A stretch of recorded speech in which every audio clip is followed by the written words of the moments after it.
Hello, everyone, and peace of Christ, all of you. Please invite your friends and let us have some good time and useful time together.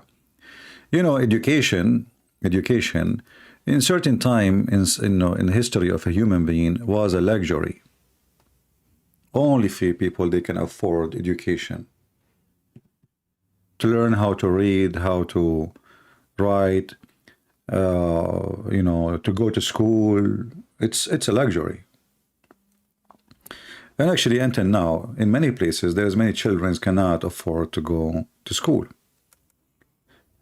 But today we have the internet, which is making things a lot easier. And today we are going to do as usual, study together. And in the same time, I will open my Skype soon. If any Muslim would like to call us to prove us wrong, please feel free. We have a person, the Muslims, his name is Sabeel Ahmed. Sabeel Ahmed. This guy, you know, there is a verse in the Bible remind me of him. And if you are from this county or city, which is in Morton Grove, Illinois, you have to be careful about how this guy trying to manipulate your kids. And when you send your kids to the mosque of the Muhammadan there, go and check out how many kids who've been in mosque before, who thought this is a religion of peace, and then they end recruiting them into Taliban, Al-Qaeda, etc. In the beginning, Muslims always they try to present Islam as a sellout, as a cars dealer. This car is so beautiful, it's so good, will live forever with you, it's good, buy it. And then if you say to him, no, I like that car, I think, and then suddenly he switch all his statement he said before a second ago about this is the best car to the second car which you were not told about yet. Suddenly this car, because now you like it, maybe you will buy it, maybe. So, oh, this is the best car, this car, you know, is a Muslim man. He is a car salesman.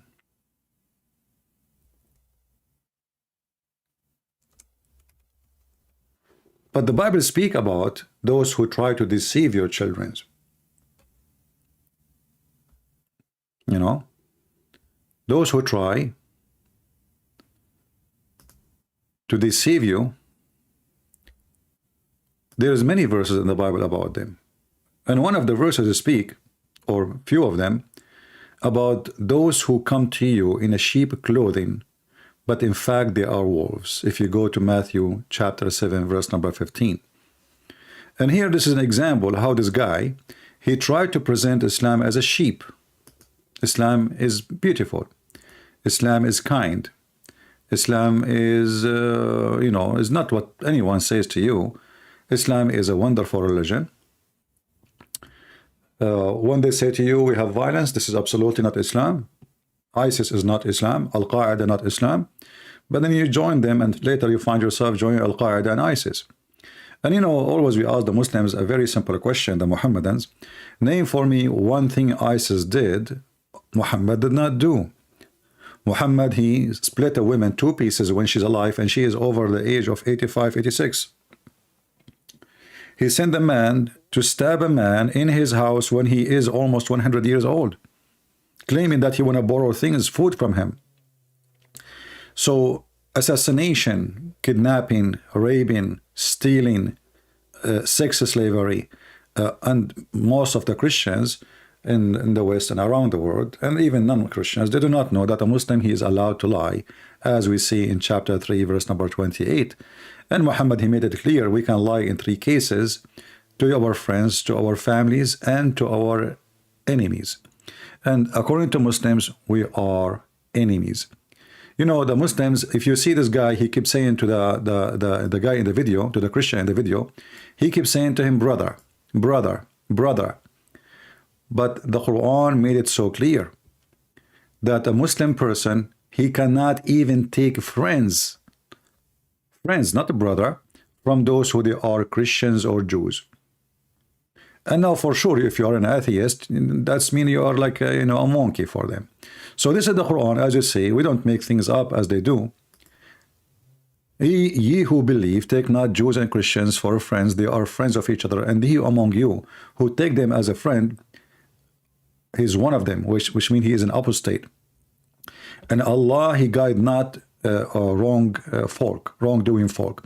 And by actually this statement here, especially the last phrase, is showing us that Islam is a fraud, is satanic, because as you see, Allah don't guide the wrongdoing folk. So Allah guide whom? I mean, the one who is doing good, he do not need your guidance, you stupid. Obviously, the Quran is made by someone, he is satanic, he don't want people to live in peace. The Quran order in chapter 9 verse 29 to kill anyone don't believe in Islam. And in his verse, Allah, he confirmed that a Muslim, he cannot take a Christians and the Jews as a friends. In fact, in the same chapter, if you go to verse number 14, it says that Allah will spread hatred and enmity between the Christians. So yes, Allah is a Satan and he is the enemy of the Christians. So when a Christian, he go and visit a mosque, you are especially those who take their kids with them, you are taking your kids, your children to the house of the devil by your own hands. You are giving your children to the devil. Read with me. And with those who say, Lou, we are a Christian, we made a covenant, but they forgot a part of that, therefore, and if you wherefore you were off. And if you ask the Muslim, what is the covenant the Christians they made? This is the most on the funny things Muslim they say. They were admonished, therefore we have stringed up enmity and hatred among them till the day of resurrection. And then you ask yourself, we are talking about who? We are talking about God or Satan?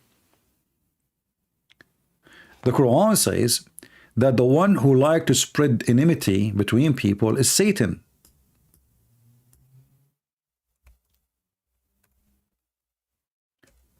But the same Quran says Allah is the one who spread enmity.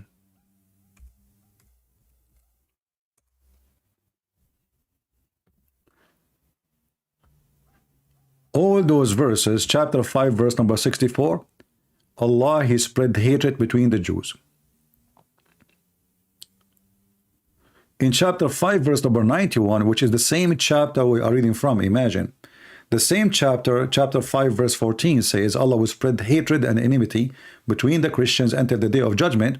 And verse number 91 in the same chapter saying, Satan seeks only to cast among you enmity and hatred by the means of a strong drink and games of a chance.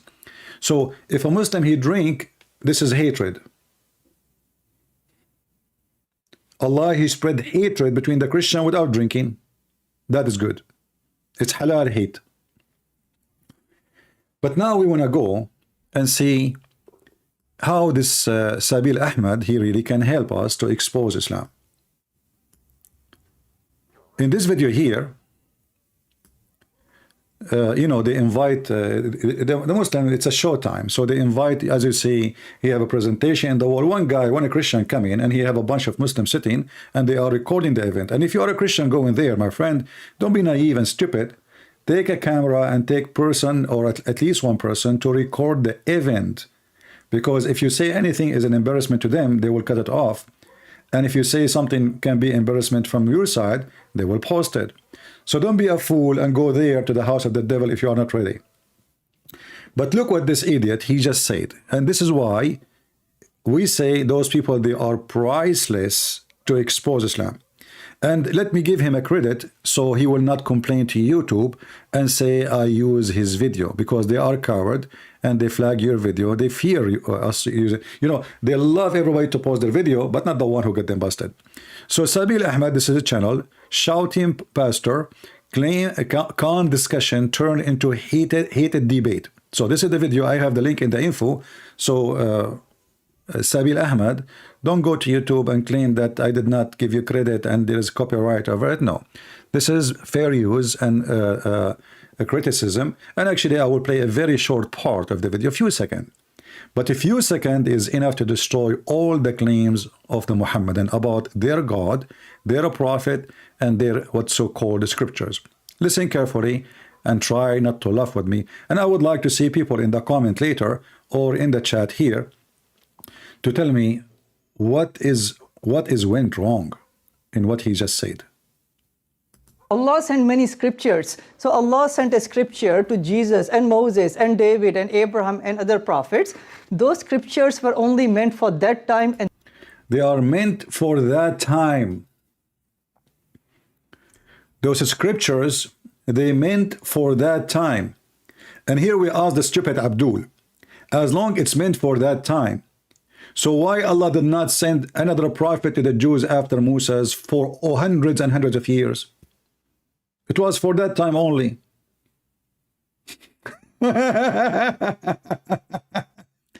And Allah, he sent the scriptures to Jesus. It was for that time. So why Allah waited 600 years after to send Muhammad if it's only for that time? Do you see how they lie? This is the salesman who is trying to sell you a car is a stolen property. So Islam have nothing to do with the Christianity or Judaism. Islam steal names in order to deceive people so they can, you know, get in. Do you believe in Jesus? Oh, we believe in him. Oh, you believe in Moses? Oh, I believe in him. But they will not tell you that they believe that Alexander the Great was a prophet. They will not tell you that Islam believe anyone is a prophet. I mean, Allah, he sent 124,000 prophets. And what make it funny, or more funny, is what he will say next. So Allah, he sent the scriptures to all those names, and he mentioned Jesus. And we challenge the Muslim to tell us how Allah, he sent the scriptures to Jesus. According to the Quran, Jesus spoke in the cradle scriptures. So how he sent him the scriptures? How come Jesus did not wait for a guy, his name is Jibreel, who come to him when he is 40, and he squeezed him, and he said to him, read, and Jesus said to him, I do not know how to read, and then he squeezed him again, and the Jibreel, he squeezed him again, please read, and the guy, he said to him, what's wrong with you? I do not know how to read, and the angel squeezed him for the third time. Everything in Islam, by the way, is a 3 time. And this is a story from the Bible too. Muhammadan, they claim that they are against the Trinity, but everything in Islam is a Trinity. When a Muslim do ablution, he have to wash his hand 3 times, his nose, his mouth, his face, he wipe his hand, his ear, his feet, everything 3 times. Muhammad, when he go to a place, he say Assalamu alaikum 3 times, which is very stupid and boring. So in Islam, everything is 3 times. And now we see a prophet, he been squeezed by the angel Jibreel 3 times. And the prophet, he keeps saying to him, I do not know what are you talking about. I do not know how to read. But in the case of Jesus, Jesus spoke in the cradle as an infant. So when a Muhammadan, he say, according to their book, and we know where this story is coming from, and this is additional proof that Muhammad is a fraud. This is Jesus. And the story of Muhammad is very well known. An angel came to him. And he squeezed him 3 times. And after he keeps saying to him, read, still Muhammad cannot read. And this is additional proof that Allah is a false God, because if Allah, he said to me, and he is God, read, even if I don't speak the language, I will speak the language and I will read it. When Jesus said to the blind man, see, so when he said to the one who cannot walk, carry your bed and walk, he walked. Allah, he squeezed Muhammad 3 times, and he is the one saying the word read. Yes, the angel is the one delivering it, but this is the words of Allah. But yet Allah could not make Muhammad read. And read with me here. It says, he speak into mankind in his cradle. And the funny about this verse, chapter 3, verse number 46, is many things. If we go up a little bit just to show you how stupid Muhammad is. Muhammad, he think that Imran, the father of Moses, is the grandfather of Jesus.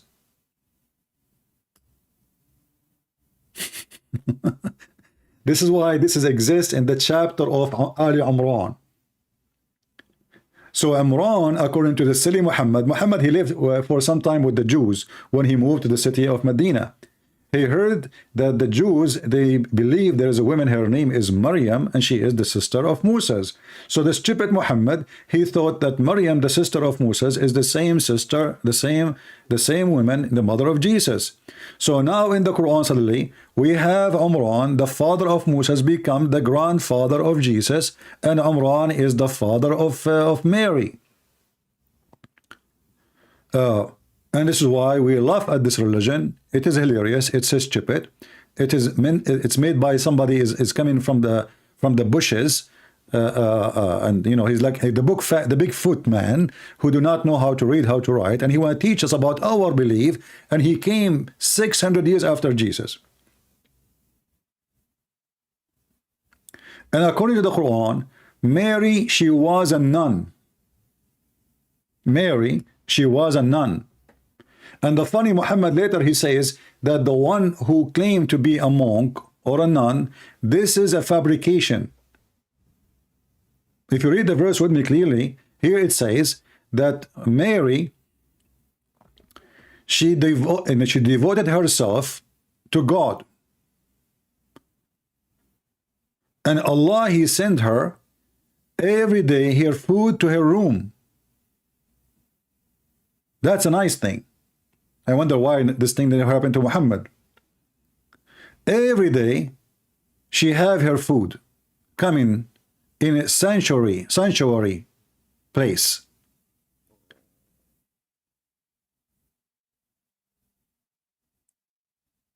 When Zechariah, he entered the sanctuary of Mary, he said to her, where is this food coming from? Mary, she said, from Allah. So the stupid Muhammad, he made Mary a nun. Maybe she was a Catholic nun. He made Imran the father of Mary. He made Mary the sister of Aaron and the sister of Moses. And in the top of that, as you see here in the story, and remember the wife of Imran said, my Lord, I have vowed into thee which in my belly, because it was a miracle for her to have a baby, supposedly. So Mary, she was vowed to be a nun, and Allah, he accepted this. And then if you go in the same stupid book, Akka, the Quran, you will find the Quran said that those who practice nun and monks, they are fabricating this.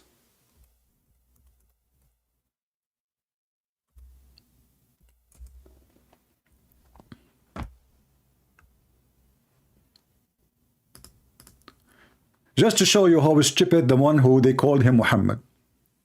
Chapter 57, verse number 27. It says that those who they are acting as monks, this is a fabrication. They invented it themselves.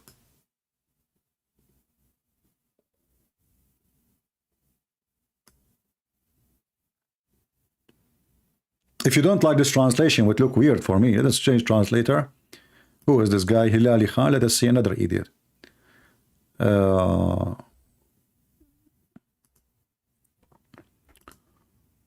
So those who practice being monks or nuns, this is their own fabrication, and Jesus never taught them that. Take a note of this.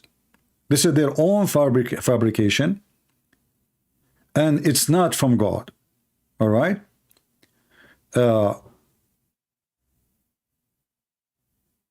But if you go few verses after, you will see the Quran speaking good about monks.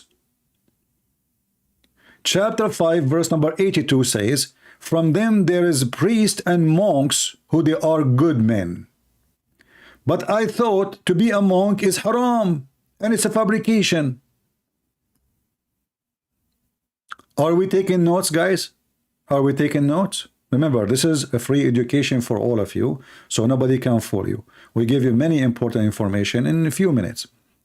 So if monks is forbidden, and monks is a fabrication of those Christians, so now how he is praising them, attacking the Jews, says monks are wonderful people.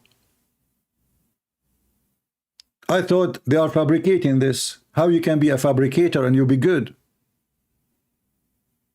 How you can be an inventor of God teaching and you can be good? So all the story of Jesus in the Quran is stupid and it's false. And then when this guy, he said that Allah, he sent scriptures for Moses and Abraham and Jesus, what next he will say? What he will say next is enough to put 1,000 nails in the coffin of Muhammad. Listen carefully what this smart man, he will say to us. So Allah, he sent what? He sent the scriptures to Jesus. He sent the scriptures to Moses. He sent the scriptures to all those prophets. And he even count them for us. And how much more time? 2? So Allah sent many scriptures. So Allah sent a scripture to Jesus and Moses and David and Abraham and other prophets.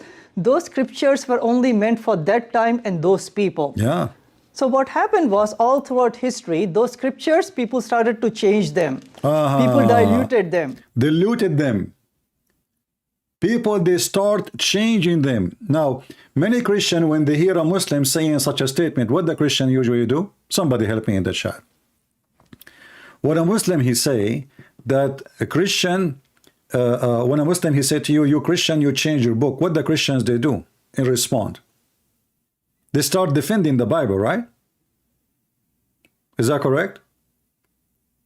They will start saying to the Muslim, what are you talking about? We have 1,000 of manuscript. La, la, la, la, la, la, la, la, la, la. Why you want to do that? Actually, this is the best way to destroy Islam.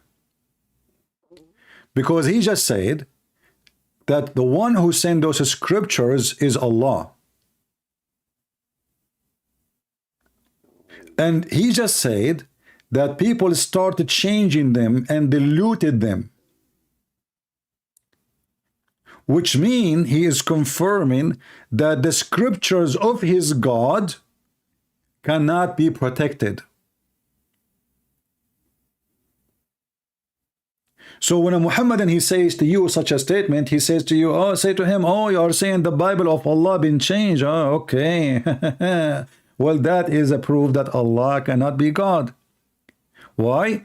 Because when you say to me that your God, he sent the scriptures and he could not protect his scriptures, that means he is not God. I have books. I challenge you to change my books. You cannot. And I am a human being. You cannot add a word. You cannot take a word from my books. So when a Muhammadan, he say that Allah, he sent the scriptures, he is giving us a tool to prove to us that the scriptures of Allah is a joke. Additional to that, if we go to the stupid Quran, the yellow pages of Muhammad, it says that nobody can change the words of Allah. The Muslim, they say to you, Allah, he meant the Quran. Even that will be even more stupid to say. Because either the words of Allah are equal to each other or they are not. Same time, when the Quran says nobody can change the words of Allah, if he is saying that he meant the Quran, then he should say nobody can change the Quran. And if he say nobody can change the Quran, again he failed, because we have tons of proofs that the Quran is not the same in many, until now it's not the same. I mean, they don't have, you don't even have a Quran. Read carefully. It says here, there's none to alter. This is, by the way, false translation. It says decisions. That's false. It has changed the translator. This is Big Tal, potato. I think this guy is using Google translation or software or something. Decision. The word of Allah became decision of Allah. Look, I just changed the translator. Imagine how Muslims, they lie in their translation just to manipulate. And this is a proof again that yes, you can change the word of Allah. No man can change the words of Allah. The guy here translating the word Allah as God, which is false translation, by the way, because Allah is not a word meaning God. Allah is a word, two words, Al is word is mean God, and La is the name of the God. So Al La, God La. So nobody can change the words of God La. And then we just heard this idiot saying that Allah He sent the Bible, Allah He sent the Injil, Allah He sent the scriptures to Moses, to Abraham, but all those scriptures, they've been diluted and they've been changed. And then as long the Quran says that nobody can change the word of Allah, and those supposedly are the word of Allah, this is a clear proof of stupidity. I don't want to say the word contradiction because, I mean, a contradiction means nothing really. I mean, this is stupid. This is beyond contradiction. This is beyond stupidity. So those Muhammadan, they have a God. His name is Allah. He sent 124,000 messenger, and each time somebody give Allah a screwdriver and he changed his book. And then one day Allah, after 124,000 messenger, Allah He decide to protect the book. This is the Muslim logic. But for me, I like it when Muslims they say that the Injil which Allah He sent is changed, because that proved to me that Allah is not God, because this is His book, not my words. Why He don't want? If you say to me He don't want to, the Muslim they say everything happened by the will of Allah.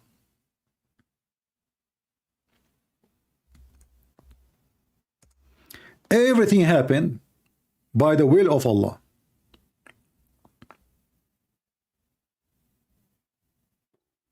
Anything. All the verses we are showing you speaking about the will of Allah. As an example, the Quran says in chapter 6 verse number 35, if Allah will, He can guide all mankind. But Allah don't want that. If God willed. Do you see it? Okay. So as long it is by the will of Allah, anything in this earth and in heaven is happening by the will of Allah. And the Muslim they say that the scriptures of the Christians and the Jews been changed, and they are talking about the scriptures sent by Allah, which is not our scriptures anyway, because we don't believe in Allah. Allah is a, this guy is a child molester. Allah is a child molester. Allah, He is a God of slaves. Allah, even He promised us in heaven, we will have a huge number of slavery, and most of them, they are boys and girls. This is not our God, and we don't want to have such a God. But going with the flow, you will see here how stupid the one who is making the Quran saying, if Allah will, all of them, they will become one religion. So, why we don't have one religion? Because it was Allah will not to be one. So why we have diluted the scriptures as Muslim they say? Because this is the will of Allah. As long this is the will of Allah, so what is the will of Satan? If it is the will of Allah to change the scriptures of Allah, so what Satan was doing for living during that time and now? If the one who misguide, the Quran says, are you going to guide the one who Allah misguide? So we ask the Muslims again, if Allah is the one who misguide people, who is Satan?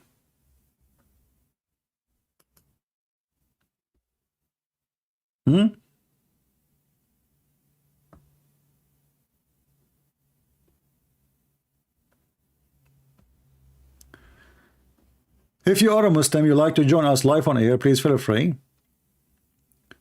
And I will be happy to call you. Just text me and tell me I'm a Muslim, and I will call you. All right? Anyone have any answer for what we just said?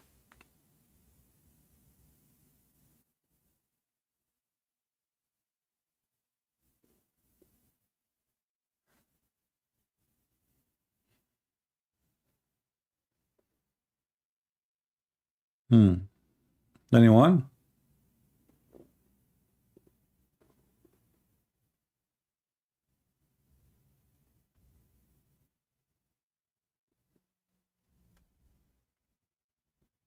Any Muhammadan? Let us call Mr. Ali. I don't know what he want to say to us. Let us see. He's speaking about his parents.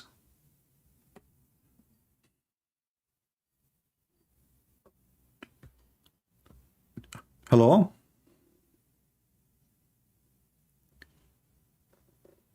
Mostly maybe Fakira. Hello? Maybe not Fakira. Let us see. Hello? Yeah, I hear you. Go ahead.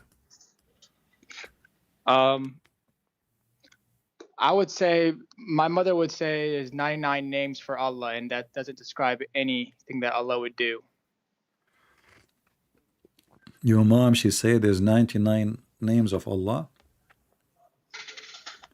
Yes, she would say, Yeah. if I was her, me and her, we debate all the time about this, and Yeah. I can't for the life of me get her to agree, but she would say something along the lines of, he's the all merciful, he knows everything, but he has 99 names, and that would never cover him because he gave women power. He Okay. all that extra stuff. Yeah. But you know that one of the names of Allah, as an example, is Al-Mudil. Abdul Mubil.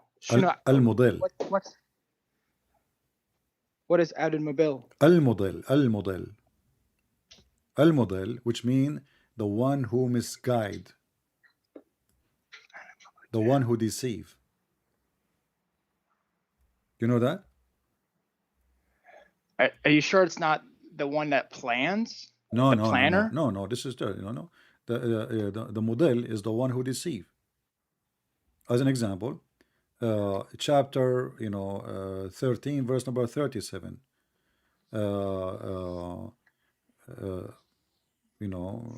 Chapter 16, verse number 37. Chapter 16, verse number 93. Let us take this one because this is more universal. Look what this verse is saying.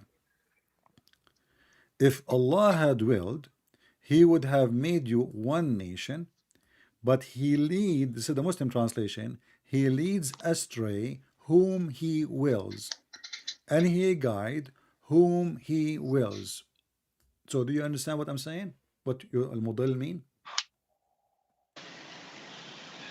Al-Mudil. Can you tell me the verse? I'm going to go to the Quran. Chapter 16, verse number 93.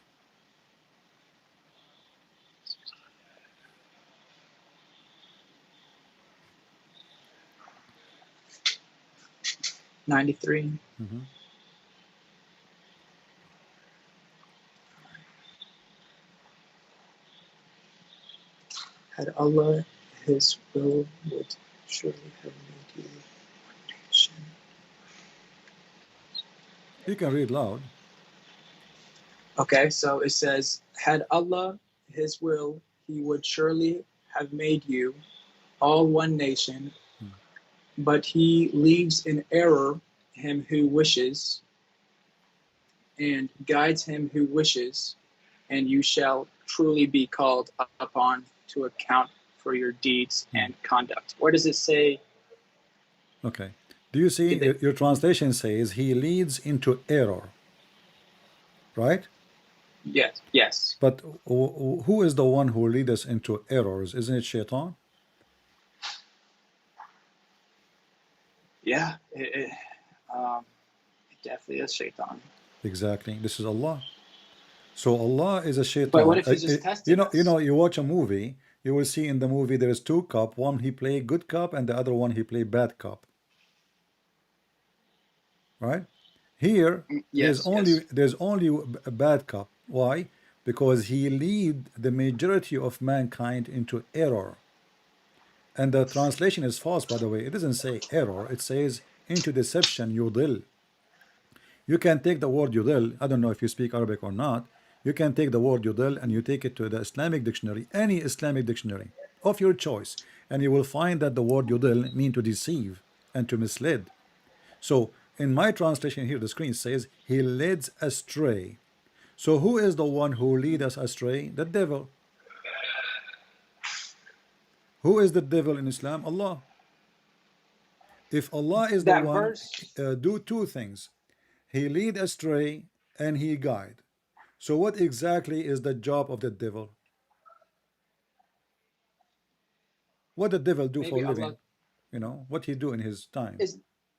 There's a verse in the Quran that says, like right after Jesus, it says he is the best planner. Is that words in No, there my as friend, this well? is not the same word. Secondly, that's a false translation. There's no planner. Al-Makirin have nothing to do with the word planner, because you let me show you how we can get them busted. Obviously, you don't speak Arabic. I do. أقدر أحكي عربي بس ما أقدر Okay, so أكتب وأقرأ. my friend, you speak Arabic and you speak a Gulf language too, not only Arabic. So you speak Arabic very well. I'm surprised now. You shocked me. So now, let us read together. As long you speak Arabic, why and how you did not see that the word makr mean, don't we say in Arabic, الثعلب المكار? ثاقب المكار. ثعلب المكار, ثعلب. You know what ثعلب? ثعلب. Yeah, لا ما no. the fox. Oh إيه ثعلب إيه. Okay. آسف. So the fox, the makar, because why? Because he deceive you. He's very smart. He deceive. So in chapter 7, verse number 99, it says, أفأمنوا مكر الله لا يأمن مكر الله إلا القوم الخاسرون. Are they feel secure from Allah? This is the Muslim translation, not mine. Divincing? What divincing mean? Divincing. I don't even know the English divincing is. Let me search in the dictionary. For me, and I'm not good in English too. Okay. Invent, planner, system, mechanism. Okay. Well, no, this is a false translation then. Are they feeling secure? Let us change the translator. You will see how the translation change. Let us see. خطاب. خطاب. إيه. Here he says, do they feel secure against Allah planning? But if we take the word makar, makar, to the dictionary, we will find that this word means deception and deceiving. So do you feel secure from the deception of Allah? You should know that only losers they can feel secure from the deception of Allah. And just to show you that this is what the word meant, makar, we will go and we will search the word makar in the Quran, and we will find Okay. how the Muslim they have funny translation. Chapter 16, verse number 26. And as long as you speak Arabic, you can read it. It says, قَدْ مَكَرَ الَّذِينَ مِنْ قَبْلِهِمْ. Do you see it?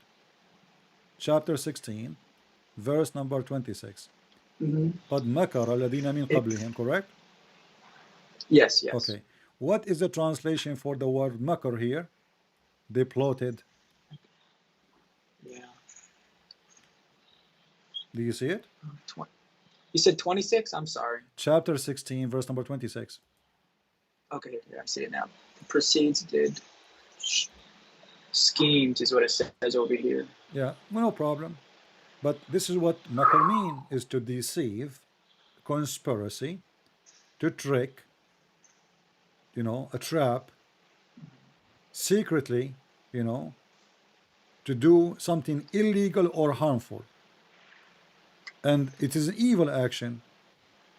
So here you notice that when the Quran is speaking about people who they are the enemy of Allah, the Muslim, they have no problem to translate it as deception, as plotted, as conspiracy. But when they speak about Allah, they say He planned, but it's the same word. You know what I'm saying? Yeah. There it is makar, here it's You know, makar. So what is different? It's a false translation.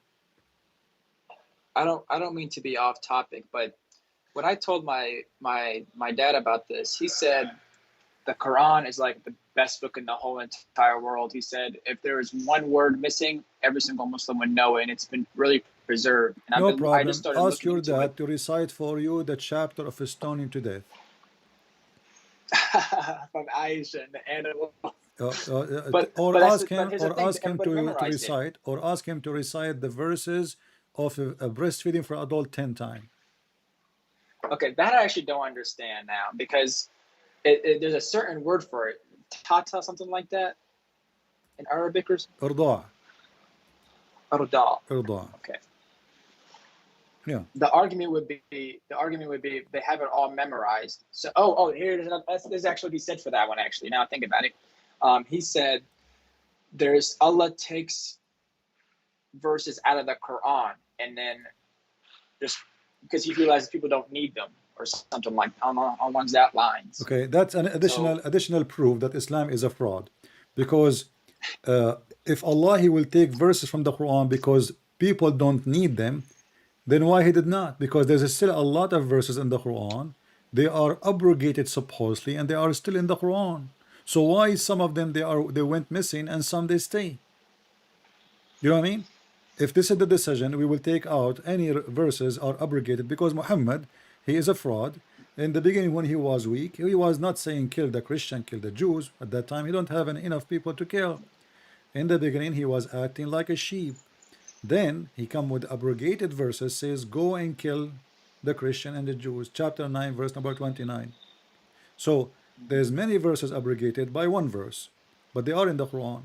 And then there's many verses are not found in the Quran. The Muslim, they say they abrogated by recitation and writing.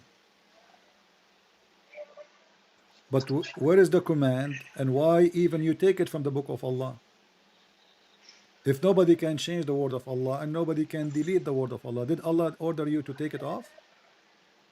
And as you see in front of us, it says here, Aisha, she said, the verse of stoning and breastfeeding for an adult 10 times was revealed, and the paper was with me under my pillow.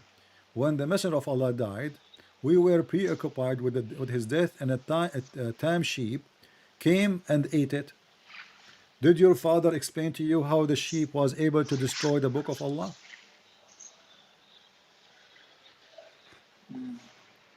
No. So how the Muslim, they keep saying to us, like including the guy we are speaking about him in the video, he says the Quran is a preserved, and he said 15 million Muslims they recite the Quran. That's false. Not even one of you can recite the Quran, because the Quran, first of all, the one you have is not the Quran of Muhammad. Secondly, there's hundreds of verses missing according to Aisha. As an example, Aisha, she said chapter of Al-Ahzab used to be equal to chapter of Al-Baqarah. And if we go and check the chapter of Al-Ahzab, we will find that hundreds of verses are missing in one chapter alone. So they lie with no shame, you know. And actually for me, I would like the Quran to be preserved so I can love more. I wish the chapter of a breastfeed for adult is still there, because that will help me more to expose how stupid Islam is. So chapter of Al-Ahzab is 73 verses, but according to Aisha, it was equal to the chapter of Al-Baqarah. And if we measure the distance between them, or what is missing, we will find that we are talking about hundreds of verses, because this chapter here exceed way more 200 verses. Let us read how many. 286 verses.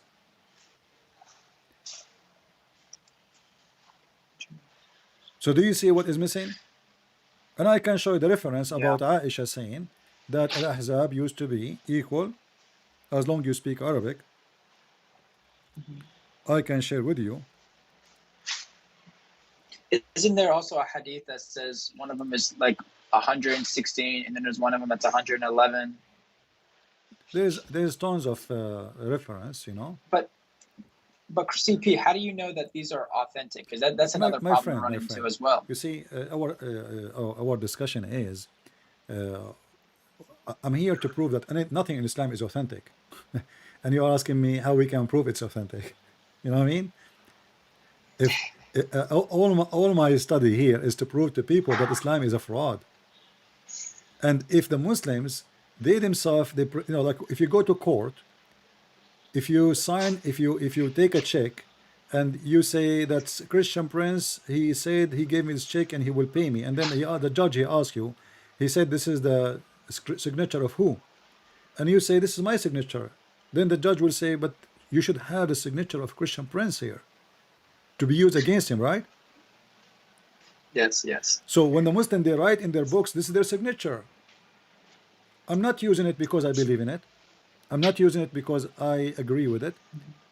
I'm using it because it's against their own religion, and this is their own handwriting, not mine.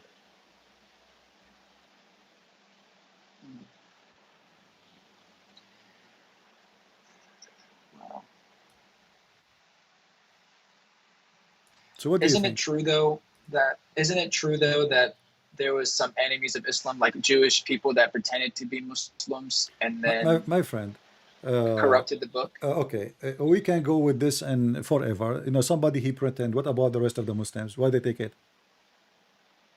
The Jews are still What do you a mean? little minority. Why they didn't take it? Let us say somebody.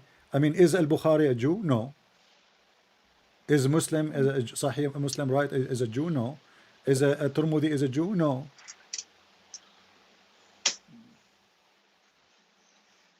When was Bukhari even made the hadiths? It Do you doesn't know when they were matter. You know, made?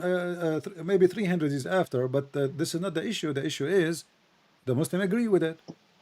If you go to a Tafsir al-Qurtubi as an example, and this is the official government website of the Kingdom of Saudi Arabia, and they are explaining for us chapter of Al-Ahzab, verse number 1. Al-Ahzab number 1. Right away here it says that this chapter is 73 verses, and it used to be equal to Al-Baqarah. Can you see my screen? Al-Baqarah? I Yeah, I will can see use it. Google translation so everybody can see. Chapter, this is the official government website of the Kingdom of Saudi Arabia, not my website. And this is the book of Al-Qurtubi. Interpretation for chapter 1, chapter 33, Al-Ahzab, verse number 1. Let me zoom in. Page number 418 in the book. Page 418. Look with me what it says. O Prophet, fear not and obey and don't obey the unbelievers. And then he continued, he is saying, Surah Al-Ahzab is a civil, which means in the Medina. It was revealed to the hypocrite, and it is 73 verses. This surah was equivalent to what? Can you read with me, please? Said 73 verses. Can you read the following at the top or the bottom? The one I highlighted for you. It says it is this surah. It is 70 Okay, Al-Ahzab. 73 It's verses. 73 verses, and the surah was equivalent to Surah Al-Baqarah. Oh, okay. Al-Baqarah. What? Do you see my screen or no? You don't. Yes, yes, I do. Okay. It's laggy, but Does it yes, say it used to be equivalent to Al-Baqarah? yes. And Al-Baqarah, what chapter is that? Because like I Baqarah said, is I'm not. chapter 2, which have 286 Yes. Yep. verses, minus, listen with me, minus 73. How many verses is missing in the chapter of Al-Ahzab? Over 130. 213.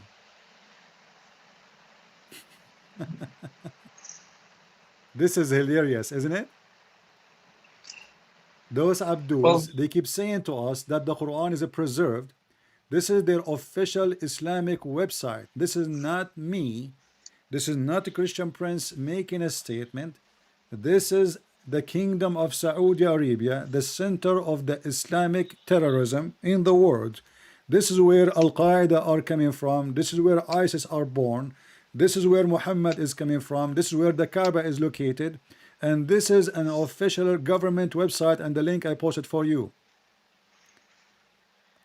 The Ahzab used to be equal to the Baqarah, which is the cow, and that is leading us to a hilarious number, that 213 verses.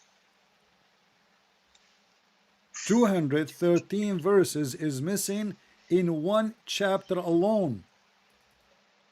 Listen, we are not reporting one verse, two verse.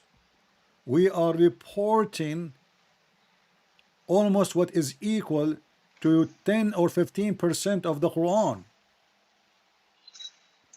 The Baqarah is in the front of the Quran as a second chapter because it is the biggest. So Al-Ahzab used to be equal.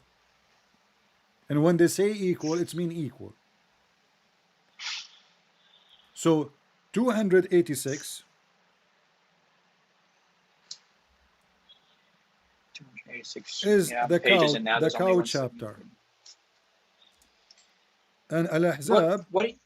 used to be equal to Al-Ahzab, which is supposed to be 286.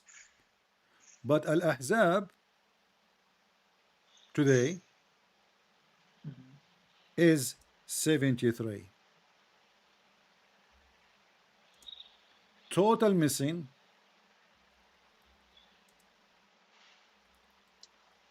verses is 200, 113. How in the world anyone can refute that? 213. And look, again, this is not the book of the Jews. This is not a hadith from the Jews. This is Tafsir al-Qurtubi. This is the official Quran website of the Islamic government of Saudi Arabia. And let me show you the address for those who might say, oh, this is cannot be. Here we go. Let me zoom in. Read with me. Quran.ksu, which means Kingdom of Saudi Arabia, education.sa, government website. You can click at the end of the page and you can go and you can communicate with the government. Somebody saying, read before and read after. What before and after? Here we go, read after. Read. It says, and it was the verse of stoning. So now they are adding more verses are missing. The old men and the old women, if they commit adultery, stone them outright as a punishment. So why it's not in the Quran? And now we found one verse. What about the 213? So now we will say 212. Are you happy? But still it's missing because it's not in the Quran. I'm sure there's probably more, like Aisha said. What? There is more for CP. you see, we are just showing you one statement about one chapter. This is just one statement. Otherwise, there's tons of But for me, I don't really care about how many verses missing in the Quran.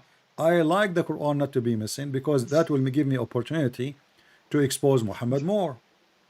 Because I'm sure that 213 verses are taken from the Quran in purpose. Somebody took them off so people will not laugh at Islam. As an example, when we see this hadith about breastfeeding for adult,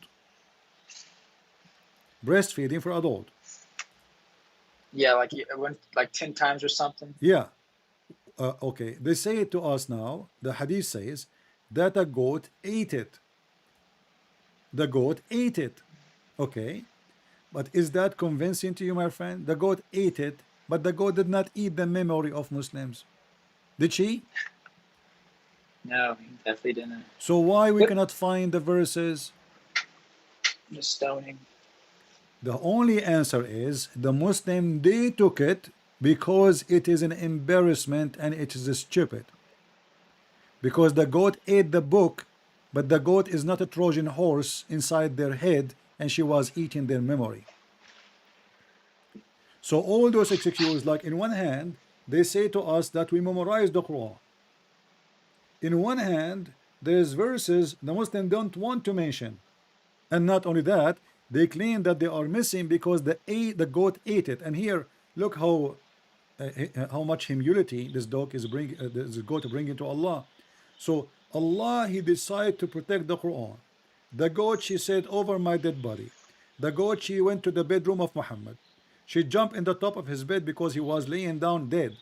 The goat, she said, meh, and she flipped Muhammad over the floor. The goat, she went under the bed and she grabbed the Quran. The goat, she started flipping verses in the Quran by using her tongue, which is always wet. And the goat, she did not eat out the Quran. She chose specific verses to eat. I mean, this goat must be a CIA. She chose certain verses, like especially about breastfeeding.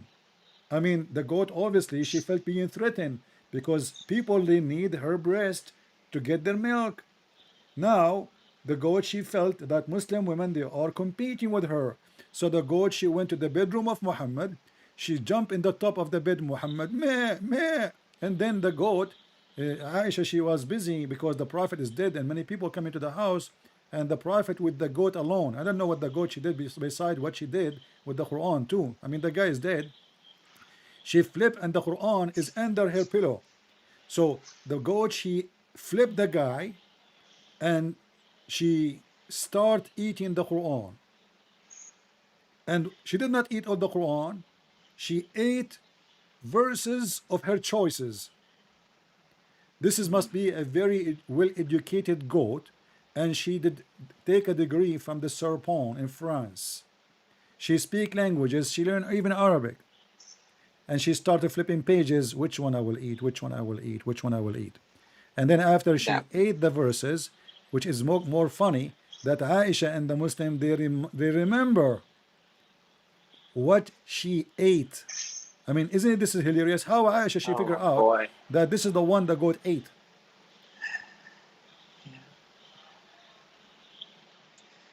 You And know, you mentioned I'm sorry, I don't mean to cut you off, it's okay. but you mentioned something about like I'm trying to like put the nail in the coffin when I talk to my parents about this, and I'm trying to figure out like the violence of it. Like, why are Muslims killing other Muslims? You know, I mean, even this is because of Muhammad. You know, Muhammad, he made it clear that if two group of Muslims, they, you know, they disagree, one of them have to kill the other one. You know, one of them have to finish the other one. And this is how Muhammad actually he established the destruction of Islam. If you go to chapter 49, verse number 9, this is why Muslims, they find it legitimate to kill Muslims. Why? Because those who they are opposing us, they should be killed. The Quran says so. Even if they are Muslims. Read carefully. Chapter 49, verse 9. If two parties of believers fall to fighting, then make peace between them. And if one party of them doth wrong to the other, fight ye that which is wrong. And now what they do, each one of them says, oh, the other one is wrong. And they kill each other. And that's why Islam is in the destruction non-stop. You know, my Muhammad friend. established, Yes, like sir. if Muhammad he said, never fight your Muslim brother, they will not dare to do it. But now he gave them a license. And now each party says they are the one who's wrong. So we see the Shia fighting Shia, the Shia fighting Muslim, Sunni, Sunni fighting Sunni, Sunni, Al-Qaeda fighting ISIS. They go and use this verse to justify killing other group.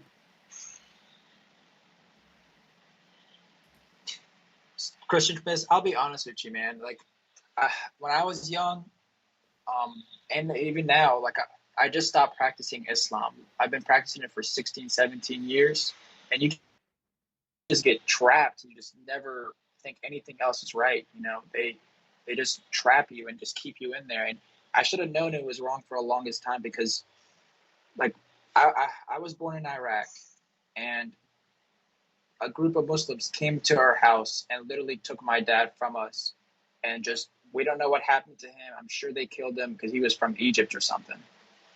And we moved to the U.S. and I was still a Was your Muslim for dad the is longest Muslim time. Sunni? He was Muslim. He was. I don't know what. I really don't know the difference between. I know Sunni and Shiites are different, but Yeah, he was but your definitely family, they are Yoruba-sided. Sunni or Shia, because then you can find out who is the one who took him. If he was Shia, then obviously the Sunni is the one who took him. You know. Yeah, I think my mom is definitely Sunni. Oh, so he is Because I have Sunni. a So he is stepfather. Sunni. So the one who took your dad is Shia.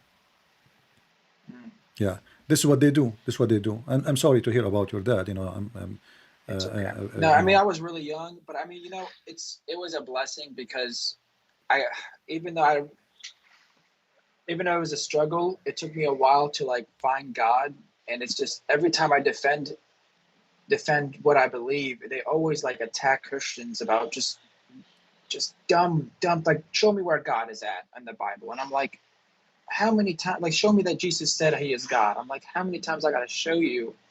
It's just, I just really want to get away from this hellish religion. You know, I know it's satanic. I just wish I have the spirit like you do and just be able to, you know what I mean? So now, just to understand you, I never spoke to you before. So now you left Islam, and do you believe in Christianity? Yes, sir. I've been a Christian for the past 2 years. I Ah, actually just wonderful, recently got baptized. wonderful, wonderful, Yeah, wonderful. And what yeah. what make you come to Christianity, if you don't mind to share with people here? Um, to be quite honest with you, I always prayed, and I just never felt it in my heart. And even though I got out, had no religion, and I just asked the man, what do you mean by new kingdom?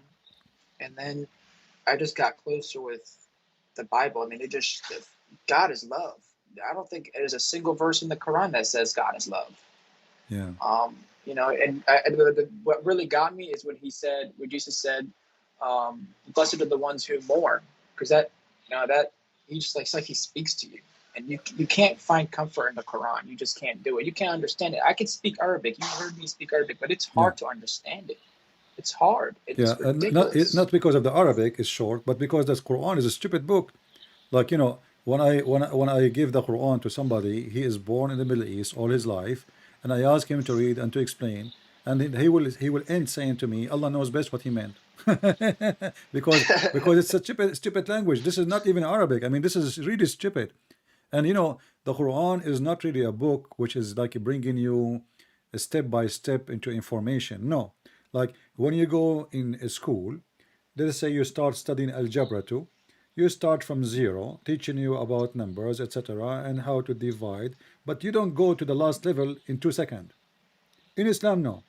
In Islam, suddenly we are talking about Adam, suddenly we jump and we are talking about Jacob. And then from Jacob, Yeah, we go yeah. back to talk about Muhammad wives, and she want to go to do poo. And then we go jump from Muhammad wife, want to do poo, to Umar al-Khattab was spying at the wife of Muhammad. And then we jump from Muhammad and Umar al-Khattab spying at the wife doing poo to Sulaiman and flying carpet. And then we jump from the flying carpet of Sulaiman to talk about how Allah he made the moon and he split the moon. Oh And my then we God. find a verse after it saying that Allah never split the moon because there is no Quran, no miracle given to Muhammad. So this is a hilarious book, you know, made by an idiot. And this is why the Muslims, when they ask them a question, they say Allah knows best what he meant. And not only that, actually, I don't know if you know in the Quran that Muhammad himself, when people start asking him questions, and he himself could not explain what he is saying. Do you know what he said? Hmm. Allah knows best. No, he said this Quran have a lot of verses which is mutashabihat. What the I wouldn't word understand. in English, agorical. I don't know how to pronounce the word correctly. Sorry. Uh, It's okay. uh, I wish I knew what it was in Arabic. I would have say it for you, but yeah. you know, So I know what you mean, kind of. Yeah, it's under you cannot understand it. Only Allah can pretty much understand exactly. it. No one But knows what I it don't know means why you save bought the Allah. book. Yeah, Is it true that the but Quran was here already but written here before it you came? need to ask yourself uh, if if nobody knows what the Quran meant, so why Allah he sent us the Quran? I mean, what the point of this Quran if you want to send us a book nobody can understand?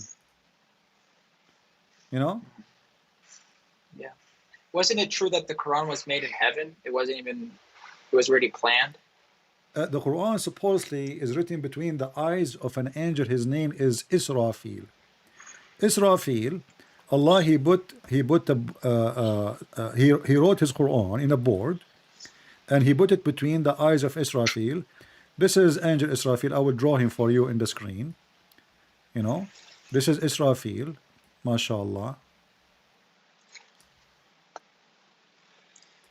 You know, it's funny you say all these words because, like, at a young age, you remember surahs and you remember them all the time, but you don't know anything that you're saying, like, not a single word. Yeah, Like, I still have some in my mind that I could never get rid of my head, and I don't know to this day what they mean. Yeah. Do you see my the screen I did draw for you? Yeah, I see it. The This is the angel winking. Israfil. Allah, he put his tablet between the two eyes of Israfil. We asked the Muslim why he put it there. He said, so he can protect it, yet he cannot read it.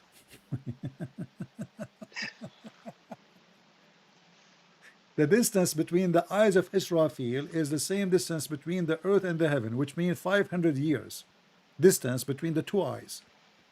And this is the tablet of Allah. I mean, all of Islam is hilarious, stupid stories for kids. It doesn't make sense in any mean, in any way, and it's stupid. And then Allah, he have in his tablet Yeah. destiny that the goat will eat the Quran. Oh man, I didn't even think about that one. Or But you know, it's true what about. about Allah? He wrote in his tablet that any believing women she wanna f the prophet. What? Where do you find that? Is that the one where it says anything your right hand possesses? No, no, no, no, no. This right hand possesses. He mentioned that, yeah, in the verse, but he mentioned that any believing woman she offer herself to the prophet, so the prophet yastankihuha, which means to f her. Uh, Yeah. So Muhammad, he have a God, and this God, he is the one who created the whole universe. And he went to his office and he want to write down for Muhammad who and which women can sleep with him. The conclusion is all women in the world are welcome to be in the bed of Muhammad. If you read the verse here, you would die laughing. This is the chapter of Al-Ahzab. O Prophet, it's made lawful for you, your wives, and the cousin of your partner uncle, and the cousin from your mom, and the cousin from your dad's side, and the cousin from your etc. etc. side, and the daughter of your uncle, and the daughter of your father's side, and the daughter from your uncle's side, and the daughter of your auntie, and the daughter from your auntie dad's side from your mom's side, and the daughter from your dad's side, and then you know, and the daughter, and etc. And then at the end, and every immigrant women. Imagine all the immigrant women, the migrant women who came with Muhammad. He can f them all. In the top of that, and any believing women she gave herself to the prophet if he desired to f her. What does have to do with God? yeah, that's true. Like, why does he have all this stuff in the Quran and it's supposed to be like No, what does have to do the with God? eternal? What does have to do with God? You see, is this guy coming a prophet of effing, or he's a prophet of God? I mean, isn't it enough he have 13 wives, hundreds of sex slaves? Why all this list? Nobody left. I mean, the guy, he have the whole town. And why God want to make such a verse? Isn't it obvious that this is the most obvious false prophet? And Aisha, she said to him, ah, Muhammad, I see that your God, he rushed into your sexual desire. Aisha, she discovered it, Yeah. you know. She knew he's a fraud. So my friend, But I'm why so do they happy. I'm support so happy him for though? you that you left Islam. But if you want, Thank you if so your much. mother, she speak English, I will be happy to talk to her, and I'll promise you, I will speak to her with all the respect she deserves. Okay. She doesn't speak good English. She just mostly speaks Arabic. I But will speak to her I in Arabic, no appreciate you. problem. I will speak to her in Arabic. You know, Okay. Shukran, ya habibi. Thank just you so much, Christian Prince. anytime, let me know. You know, if you can call me and tell me my mom want to speak to you, and I promise you, number one thing, that I will treat her the same as I treat my mother. God bless you. All God right, bless you. yeah, and Thank you, my Arabic, friend. no problem. But you know, don't leave your mom misleaded. You want to save her, right? You don't want your mom to go to hell. I do. I really want to save her so bad. I want to cry thinking about like her just praying to Mecca to a freaking stone. You know that. I Yeah. just can't get her out of it. She's trying to convince me to go to Saudi Arabia with her to Mecca, and I'm Listen, like, I got an idea. yeah, what's up? Ali. I got an idea. Yeah. Your mother, she is praying to the stone, to the direction of the stone, right? Yes. I want Yes. you to ask her a very simple question. What is left of the stone? Is the black stone still there? Why we are praying to the stone? Why we touch it? If she say it's sustained by Allah, do you know, Ali, that nothing left of the stone? What? I thought it was still there. No, The no, private parts. no, Yeah. no, it's not there. It's Let me not. show you. Let me show you how you can help your mother to get out of this faith by a very simple way. I will show you in the screen. Please look with me in the screen. This is the black stone, I will show it, which is in the Kaaba. There's no black stone left. All what you see in the brown, this is a wax. The black stones is little tiny rocks. You see them? We can count them. What the So heck? if Allah He sent this stone to witness to Muslims enter the day of judgment, how come Allah could not preserve His stone, His priceless stone? You know what I mean? And they kiss that? Yeah, this is what they Oh my kiss. This is what the God. Muslim kiss. Yeah, this is what the Muslims kiss. And Muhammad he claimed that this stone can erase your sin. So Yes, if erase your this sins. if Yeah. this is if this is the stone, there's nothing left of it. Here we go. There's only one tiny rock, 2, 3, 4, 5, 6. That's it. There's nothing. Yeah. And the rest is a wax. And the Muhammadan in Mecca, they have to do maintenance to the stone which is sent by Allah. I mean, if Allah cannot do maintenance to His own stone, No, it's a money thing down there. I don't even think it's a prayer thing. It's definitely a money thing down there too, you know. well, this is a priceless stone. As you know, the Saudi they make billions of dollars every year from it. Oh yeah, You they know, do. imagine, My dad imagine spent if at you least 10 imagine, grand just imagine going there. Ali, imagine if we have believers believe Las Vegas must to visit every year. Yeah. Las Vegas don't need to make advertising. The casinos will love Yeah. it. This is the casino. This is the biggest casino in the world, where people they are gambling with their money and their life and their security just to come and practice paganism, kissing a stone. I asked a Muslim website, it's called I think Convert to Islam. I said, I have a question. Why Prophet of Allah he kissed the black stone? Took them 5 minutes to answer. They said because it's holy. I said, okay, why it's holy? Took them another 5 minutes to answer, you know, and they said because he kissed it. You're sent by the heavens. No, it's a stupid religion. And this is the additional thing, this pagan religion. Muhammad, he says, if you touch the black stone and the Yemeni corner, and this is the Yemeni corner, let me show it to you. Okay. This is the Yemeni corner.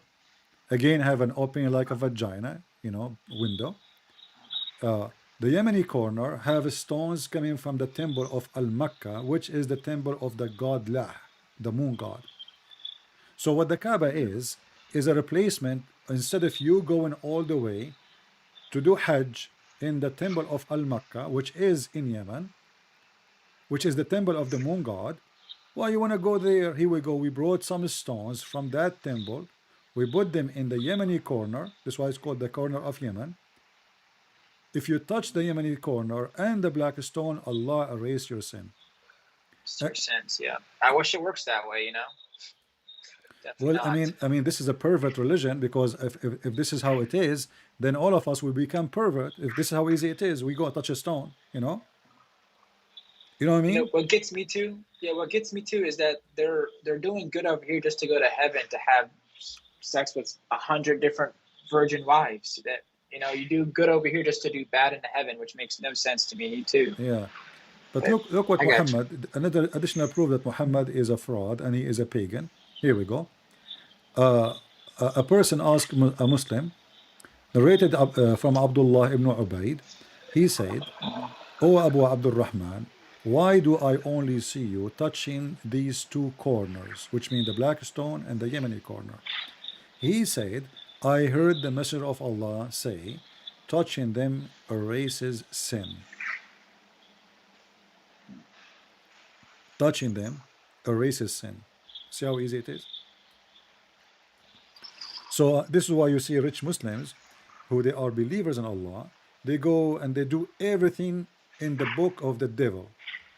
And then they go do Hajj, have some muta with some Yeah. maids. They have a lot of maids, bring them from poor countries. They have sex with them in Mecca, and then they go to the Kaaba. Even the hadith says that the Muslim they used to go and circle around the Kaaba, and their penises was dropping sperm. Oh, jeez. Wait, you see that in the hadiths? Yes. Anything I say, I will show it to you. Yeah. Trust me, I know. I've been watching you for months. Watching you has made me want to be like an apostle. Like, I'm not gonna lie, I've been studying and studying, and I just gotta get my Arabic like 100%, and then, mashallah. Yeah. So this I don't is think I can ever be this as is good what as you, Islam is though. about. Honestly. Yeah, here Oh, we try our best, you know, to expose. to give reference and to prove what we say, not only just saying it, because people they need answers. Here we go. Read with me. This is Sahih. A Muslim cannot say this is Da'if. It's Sahih. Let me show you here. It says Sahih. Sunan Ibn Majah 2980. We used to go around the Kaaba, and our penises dripping semen.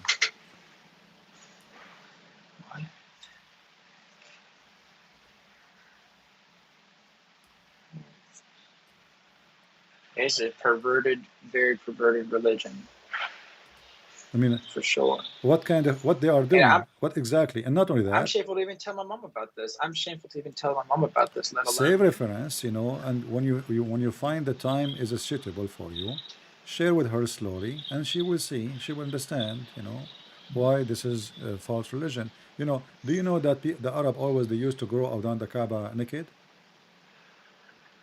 No, but I know the robe thing would No, make it. naked, I've totally never naked. heard that. Not naked. يطوفون عراة. This is telling you what the Kaaba was. The Kaaba is a sex mating place. The women, they used to go to the Kaaba, and the black stone is a vagina. Women who cannot have babies, or they are unable to have babies, they place their hands in their vagina when they have their period, and then they place the hand inside the black stone. And they pray to Allah to fertilize them. This is what the Kaaba is about. Let me see the hadith so I can share it with you. So pagan. Isn't it true that Muhammad used to be pagan for 40 years before he became a monotheistic? He was pagan, and he is still pagan, my friend. He did not change. Yeah, that's true. That is true. Yeah, nothing changed. He was a pagan, and he's still pagan. Yeah, let's see. And didn't he mention something about the three gods too, the goddesses? Oh. But then that's a satanic verse. Never Warm mind. meal, some fresh. Say again, because a video suddenly played on my side here. What you said? No, I was saying he was worshiping those three goddesses, but then they turned out to be satanic verses. He was he got when he met the Jews, he tried to copy some of the Jews. It's, what the Jews, so he's mixed up. This guy, he adopt other belief so he can get more people. So when he met the Jews, he tried to adopt some of the Jews' teaching. He met the Christian, he tried to adopt some of the Christian teaching. And the Arab, already they have their pagan Kaaba, so he adopted that from the beginning. And then in the beginning, he abandoned the Kaaba, and he started praying in the direction of Jerusalem for a long time. Why? Because he was hoping the Christians and the Jews, they will join him and they will accept him if he do that. But when none believe in him, he got so angry from them, and he decided to kill them all and then go back to his roots, which is the Kaaba and paganism. As you see in front of us, Sahih Muslim, the book of pilgrimage, it says, from Isham, from narrated from his authority, from his father, blah blah blah blah blah, that with the exception of the Hams, who were Quraysh, and their descendant go around the Kaaba and the house naked. You see it? Totally naked. And your mom, she speaks Arabic, so you can give her this. This is how you can find it. Oh yeah, for sure. قال كانت العرب تطوف بالبيت عراة. You see? Totally naked, nude. There's no bra. There's a woman, actually, Muhammad, he wanted to marry her or to sleep with her. She used to go naked around the Kaaba, and she is so beautiful, and she have a poetry or a song. And she said, هذا ما إنا أبديناه. I forgot the point. Like, this is what we display, but it's not to touch or to play. So she don't want any man to touch it or to play with it, but she is going naked because other women, they like to be touch and play. So this is what we have, we display is not for you to touch or to play with. uh, and Muhammad, he was sitting in the Kaaba watching women naked, and he saw this women. And then after that, Muhammad, not before, like you will notice that Muhammad never said, never, not even a single verse in the Quran saying don't go around the Kaaba naked. You know what I mean? Not a single. I mean, when Jesus, when the Jews, they were buying and selling, not going naked around the temple, not in the temple, not inside even the square of the temple. Like the temple have many squares. The outside skirt of the temple, Jesus, he flipped tables on them. He said, "You are making the house of my father a bazaar." Muhammad is watching women going naked around the Kaaba, and men totally naked, and he never In a shouts beach. saying, "Stop doing that." Why? What do you think? Isn't it I this is mean, the he hasn't gone naked, but he wants the Muslim girls to wear the hijabs and all that stuff. even that one, it was when he because he was of the hijab, because it was of his jealousy. Umar al-Khattab, he was to harass his wives. Muhammad is a coward. Umar, he harassed the wife of Muhammad, and Muhammad don't dare to say to Umar, "Stop doing that." And Umar is the one who make an excuse saying, "Yeah, come on, man, I order your wife to cover themselves." So Muhammad, he came with the hijab. In fact, Umar, he says, Allah and Allah, he took from me, Allah, he agreed with me in three. Some hadith says 10. The Kaaba, the hijab, and the station, the PlayStation of Abraham. Those are coming from Muhammad, from Umar. Even Muhammad, he says, if there is a prophet to come after me, it's going to be Umar. Because he's the last prophet too. Yeah, no, he can hire you. Yeah, for sure. But you see, my point is, if I am prophet of God, shouldn't it be the first, and this is the house of God, shouldn't be the first thing I say, scream against, is women and men having sexual nude party around the Kaaba? The Muslims always, they keep mentioning to us saying that the people, they used to have idols around the Kaaba, correct? Yes, yes. But they Still never inside, mention, right? Too. yeah, but they never mention that the Prophet of Allah, he went so angry against men and women going naked. And there's not a single verse in the Quran saying so. Not a single verse against going naked around the Kaaba. In fact, until now, the Muslim, they go naked around the Kaaba. They wore just a sheet, Yeah, that's true. Just a Buddha sheet. which is obviously been taken from the Buddhist. If you go and check the Hindu and the Buddhist monks, you will see this is the dress code exactly. They shave their head. They have a black stone, which is a sexual stone, and they show one shoulder, which is exactly the same shoulder the Muslim they show when they go and do their Hajj. It is 100%. And remember, some people will say to you, well, how they want to steal this from the Hindus and the Buddhists? My friend, India is so close to Saudi Arabia. Yeah. It's so close. Some people think that India is far. It is so close. If I go right now, People used to travel all the time, like the Mongols used to go no, just to everywhere. show They went you, from how close it is. I mean, people, they think that I mean, this is impossible. What India have to do with Saudi Arabia? If we go right now and we open the maps, let me do it. All right, just to show you how close Saudi Arabia is. This is, remember before there's no Emirat and Dubai and those countries. This is all Arabian Peninsula. So look how close it is India. This is India, my friend. Now it's called Pakistan, right? This is now, it's called Pakistan. And this is here Bandar Abbas. This is Iran. And here, this is India. They are so close.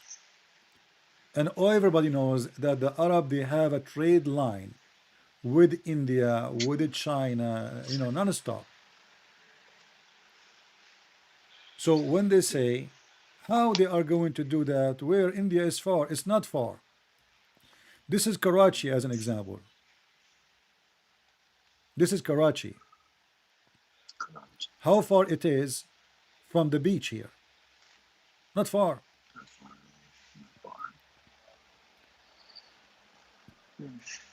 So, Yeah, for sure. and remember at that time, there's no borders, there's no passport. People just go and enter any place they want.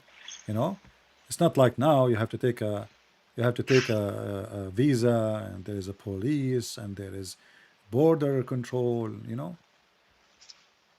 I just really don't. I really appreciate you showing me this. I just really don't understand how so many people can fall into the satanic religion. Like, they're just so blind. I don't get it. I really don't. It doesn't make any sense. Well, I'm glad for you. You decide to leave Islam, my friend. I'm happy to have you, and I will be happy to help your mother anytime you can. You wish to call me. And if you have a friends, they are trying to convince you that Islam is a good religion, tell them come and speak to this guy. I will be watching. I want to see who is the winner. All right. Oh yeah, me too. God bless you, Safi. Have a good night. Bye-bye. Thank you. Take care. God bless, and I will pray for your mother. Take care. You know, you notice a lot of people who they start studying and reading, you know, they are leaving Islam. I mean, how many people they call us just in the last week, they are ex-Muslims? Incredible number. Honestly, incredible number.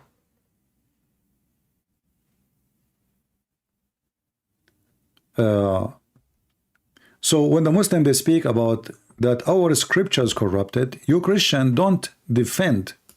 Tell them, okay, the scriptures of Allah is corrupted, and you will see how the Muslim face flip upside down. Islam is stupid. Use their stupidity to get them busted. Islam literally stupid. The Quran says Allah sent the Torah, Allah sent the Injil. So when a Muslim he say the Torah and the Injil are corrupt, he is saying to you that the book of his God is corrupt. He's not talking about your book, because we don't believe Allah is the one who sent them, right? So right away say to him, thank you very much, congratulations. So your God Allah, he sent the Injil and he cannot protect his Injil. Ha ha ha. The Muslim right away, he will put his tail between his legs and he will turn his back and go back home. Don't defend. Say, I agree. The book of Allah is corrupt. Thank you very much. You proved to me that Allah is not capable of protecting himself and protecting his words. I do not even need to prove it. You just did to me. And what make it more funny, that the stupid Quran,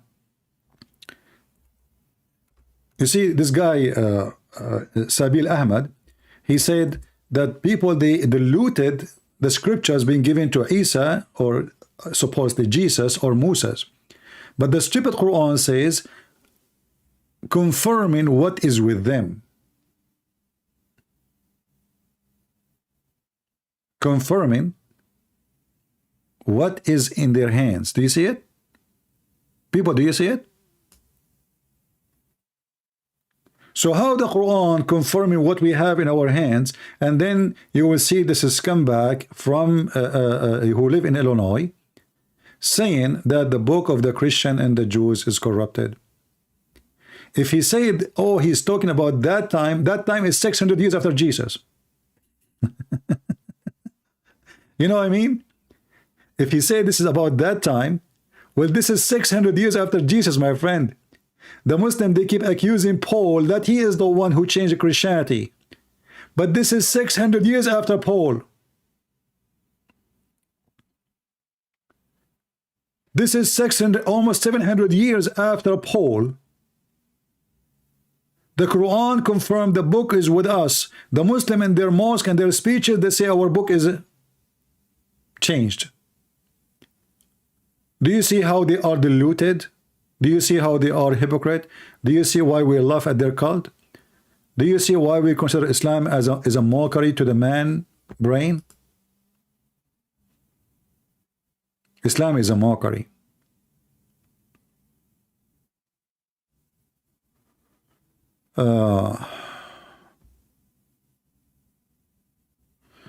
Somebody said, okay, he was going to convert to Islam after watching the video of Zakir Naik, and now after watching my videos, he decided not to convert to Islam. All right, I see. Well, it's okay. I advise you to convert to Islam, my friend. First of all, Allah will make your penis endless, and that is a reward for you.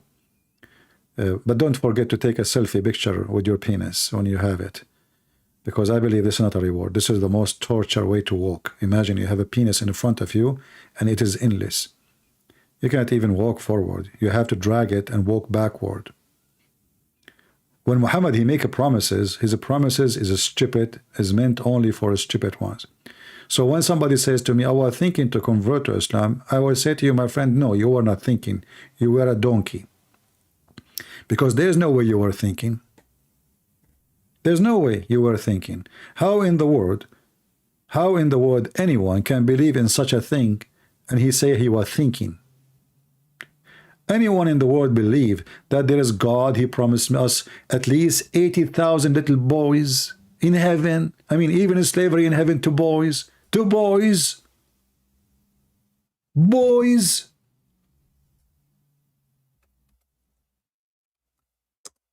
You have to be a pervert,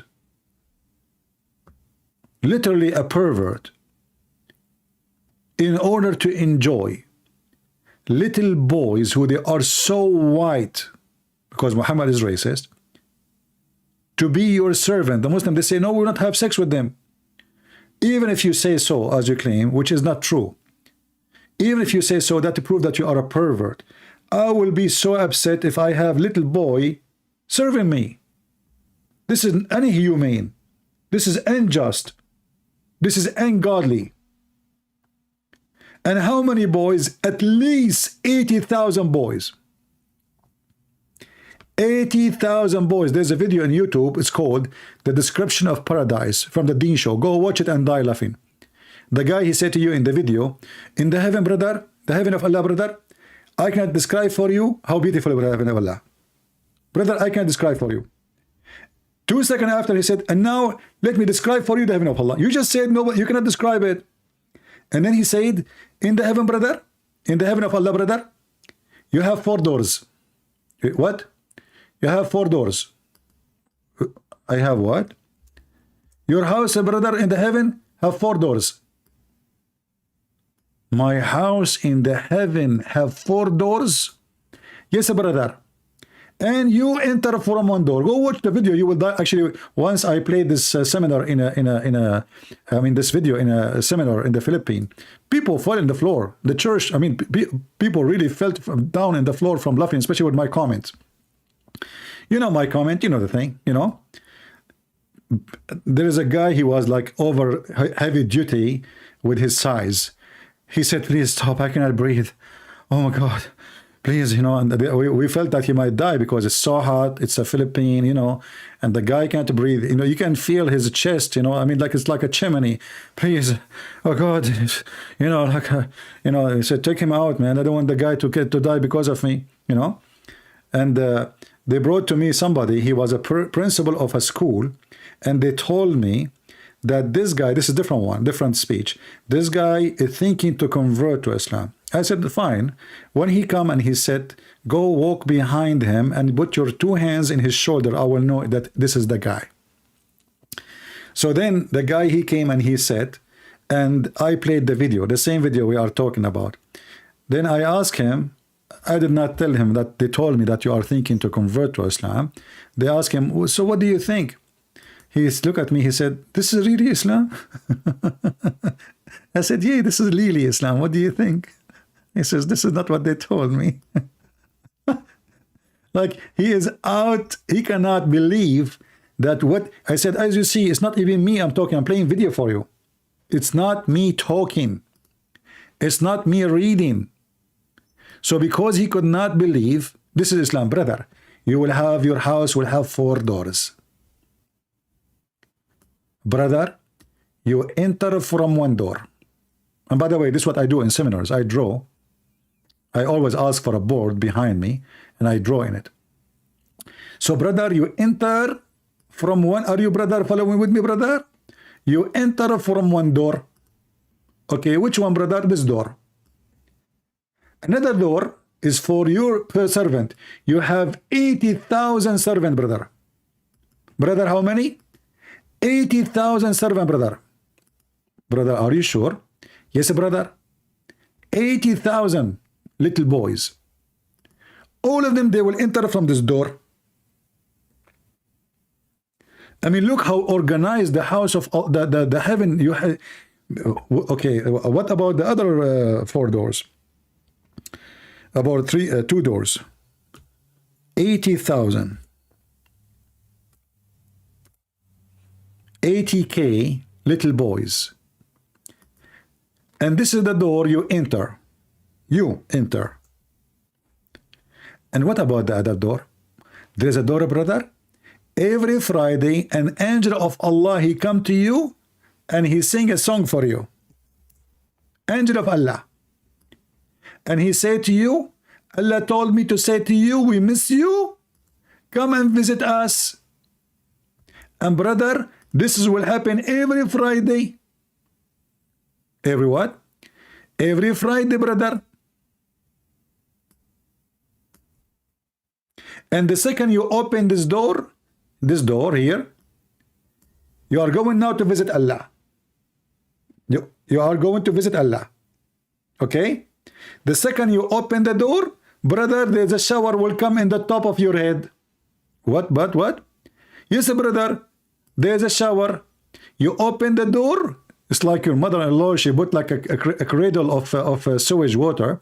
So you open the door, brother, and the shower with musk.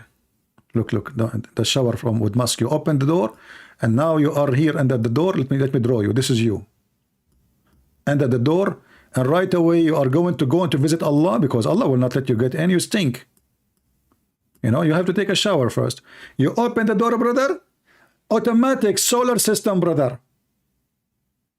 Sensor, brother. You will have a shower, and then you go to Allah, and then we go to the second stage.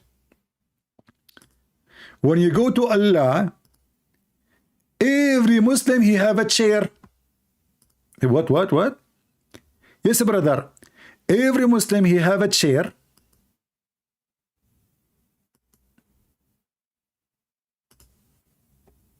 How many Muslims we have in the world? You know? Every Muslim will have a chair, brother. Yes, brother. And not only that, brother, your name is on church. It says in the chair, it says reserve. Look how you know the Muslim, you go to Egypt, you see the people, they are climbing over the window. In the heaven, they have names, they have order. So if everybody have a name and he have a chair, how in the world I will find my chair? If we are now more than 1 billion Muslim, by the time I find my chair is going to be eternal life. And then after we sit in the chair, we have a stage. We have what? Yes, brother, we have a stage. What do you mean you have a stage? Brother, we have a stage. Okay, stage. Okay, what we have in the stage? Brother, guess who is going to be in the stage, brother? Okay, who is going to be in the stage? Brother, we will have a brother. First of all, brother, guess who is going to go on the stage and sing, brother? Michael Jackson? No, brother. Trump? Brother. Trump. I would like to see Ivanka, not Trump. You know, at least something look nicer. Okay, Obama? Oh, brother, no way. Obama. What about his wife? Her voice is not good. Okay, I give up. Who is going to be the first one who stand on the stage and he will sing for us, brother? Oh, Prophet Muhammad, brother. Are you sure? First one? Oh, sorry, not Prophet Muhammad. Is going to be a Prophet David. Okay. So David, he stand on the stage. This is David. And he have a microphone in the front of him. La la la la la la la la la. La la la la la la la la la la la la la la la la la la la la takbir la la la la la. So David, he will recite verses from the book of Psalm, brother. And brother, when David he recite, the birds and the water, they will stop. And now I know why we have a frozen water in the faucet for the last week. It was David singing. And then brother, Allah will ask us, have you ever heard something beautiful more than this? All the Muslims, they will say, no way, Allah.